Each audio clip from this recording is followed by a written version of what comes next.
Okay, video 3 in my series about coaching. Now, the second coach I hired was really the third, but we're saving the best for last, so that's tomorrow. I engaged this coach because over the course of 2023, the job market took a nosedive. And if you've seen the numbers on hiring for senior HR positions, it's pretty shocking.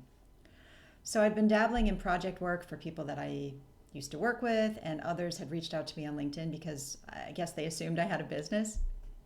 But I thought I still wanted a job, and I also wasn't sure if I wanted another head of HR type of role or if I wanted to specialize more and lean into what I love, which is building awesome organizational cultures. So to help me figure it out, I hired a coach that I'd known for a while who lived in my area.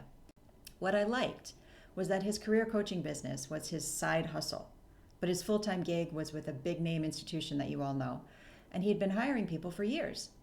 So I really valued his of-the-moment corporate experience that wasn't 5 to 10 years out of date. Now this time, I did a lot of due diligence. I combed his website, I read all of his testimonials, I asked for examples of his materials, I asked for the topics of his video series so that I could see if they aligned with my needs. I even asked how long the videos were too, to make sure that it wasn't something crazy like 30 seconds, etc. And when I felt comfortable, we moved forward. I very quickly realized that he had built his program based on his own job search experience of what had worked for him in tech. And the self-awareness piece started to show up. Because sorry, but the materials were nowhere near up to snuff, in my opinion, for someone seeking a senior leadership role, but he thought it was fabulous. It was more like pulling together a process for people who can't create their own process. And that's great, but that's not my problem. I wanted the secret sauce, the info that was going to help me navigate that supposed hidden job market that we hear so much about, and this wasn't it. And the real value for me was in the one-on-one weekly sessions where we'd talk things through, and he helped me realize that I wasn't actually looking for a job and that I needed to commit to my business. That part was awesome and well worth what I paid. The part that wasn't so awesome was when I then immediately realized that there was no point continuing with the rest of the program because it wasn't relevant to the direction that I was now going to take. Again, that self-awareness piece paid us a visit. While he was excellent about talking things out with me, he was insistent that he had the capability to continue the coaching. But when it became clear that I didn't agree, he got a little huffy and told me that he only wanted to work with people who wanted to do the work, which was nonsense.